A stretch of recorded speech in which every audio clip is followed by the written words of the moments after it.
אני מתפלל שזאת תהיה המלחמה האחרונה שיעלם כל הכאב. אבא הספיק לנו, תביא כבר גאולה.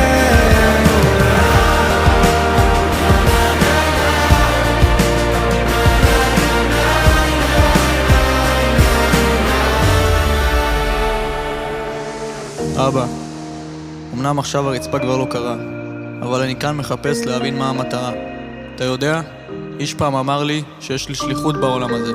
אולי זה להציל אנשים, אולי זה לאחד, אבל יש לי בקשה אחת. אם לקחת לי את האושר, תביא את הגאולה.